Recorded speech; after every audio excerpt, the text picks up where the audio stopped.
देखिए, भारत में bird flu का मामला सामने आया है, जहां उसके प्रकोप की वजह से, उसके संक्रमण की वजह से 3 बाघ और 1 तेंदुआ मौत की नींद सो गए। जैसे ही ये मामला सामने आया, उसके बाद प्रशासन में हड़कंप मच गया और रेड अलर्ट जारी किया गया है।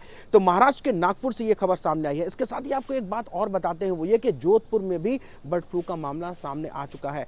देखिए, साइबेरियन पक्षियों की अगर बात करें तो उनके लिए सांभर लेक तो जन्नत कही जाती है। ऐसे में सांभर लेक में भी खास तौर पर एहतियातन जो कदम उठाए गए हैं, उनके बारे में भी आपको बता दें कि एहतियातन जब जोधपुर में ये मामला सामने आया, उसके बाद जो सांभर लेक है, वहां के प्रशासन को भी अलर्ट जारी किया गया है। तो जोधपुर में एक मामला सामने आया और इसके साथ ही महाराष्ट्र में मामला सामने आया, तो बर्ड फ्लू ने दस्तक दे दी है। पूरा मामला क्या है और पशु प्रेमी इसको लेकर किस तरह से निराश हैं, और खास तौर पर एक बात और, वो ये कि बर्ड फ्लू से बचाव के लिए क्या कुछ करना होगा, वो भी आपको बताएंगे। तो सबसे पहले आपको बताते हैं कि महाराष्ट्र से जो ये खबर आई है, आखिर पूरा मामला क्या है।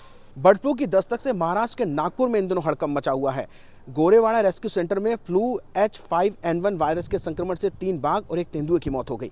देखिए, ये पहला मामला है जब देश में इस वायरस ने खासतौर पर पिंजरे में कैद रहने वाले वन्य जीवों को इतनी बड़ी संख्या में प्रभावित किया है। महाराष्ट्र के चिड़ियाघरों में इसको देखते हुए रेड अलर्ट जारी कर दिया गया है। इसके बाद बाड़ों को सैनिटाइज किया गया। खासतौर पर शेर, तेंदुआ और बाघ जैसे बड़े जानवरों को रखने वाले बाड़ों को सैनिटाइज किया गया है और वायरस को फैलने से रोकने के लिए प्रोटोकॉल भी लागू किए गए हैं। सारे बाघों और तेंदुओं की जांच की गई थी। 2 दर्जन से ज्यादा तेंदुओं के साथ ही 12 बाघों की भी फिलहाल जांच की गई है। हालांकि वो संक्रमण से बाहर हैं, लेकिन एहतियातन वाइल्ड लाइफ देखने आने वालों के लिए अगली सूचना तक के लिए आवाजाही प्रतिबंधित रहेगी और आगंतुकों के लिए ये बंद की सुविधा है। जानवरों की देखभाल करने वाली की स्क्रीनिंग की गई थी। पीपी किट का इफेक्टिव तरीके से उपयोग किया गया और इसके साथ ही आपको ये भी बता देते हैं कि एवियन इन्फ्लुएंजा जो है वो पक्षियों पर सबसे ज्यादा असर करता है।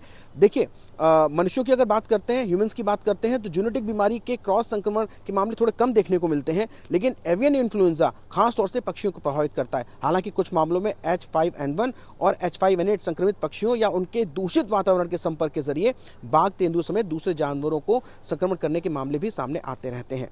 आपको बता दें कि H5N1 के संक्रमण से जानवरों की मौत के बाद उनके नमूने ICAR भोपाल भेजे गए थे। हायर सेंटर में जांच के बाद मारे गए जानवरों में H5N1 वायरस की पुष्टि हुई, जिसके बाद रेड अलर्ट जारी किया गया। साइबेरिया से आने वाले पक्षी, जोधपुर जिले के खींचन में बर्ड फ्लू के प्रवासी पक्षी कुरुंजा की मौत के बाद सांभर झील में भी प्रवासी पक्षियों की सुरक्षा को लेकर सतर्कता बढ़ाई गई है। तो वाइल्ड लाइफ लवर्स जो इन वाइल्ड सेंचुरीज में गए हैं, तो उनके लिए तो ये कहा गया है कि खासतौर पर वो अपने खून की जांच कराएं, जैसे कि हल्के जुकाम या बुखार की शिकायतें अगर आती हैं तो एहतियातन ये उनको कहा गया है। और इसके साथ ही आपको ये भी बता देते हैं कि बर्ड फ्लू से फिलहाल घबराने की जरूरत नहीं है, क्योंकि प्रशासन एहतियातन ठोस कदम उठा रहा है और इसके साथ ही अलर्ट भी जारी कर दिया गया है। तो महाराष्ट्र के नागपुर में रेड अलर्ट जारी किया गया है और जोधपुर में भी एहतियातन अलर्ट जारी किया गया है। तो फिलहाल हम ये कह सकते हैं कि बर्ड फ्लू ने दस्तक तो दे दी है, लेकिन जिस तरह से हमारे विभाग लगे हुए हैं, निश्चित तौर पर बर्ड फ्लू पर काबू पूरी तरह से पा लिया जाएगा।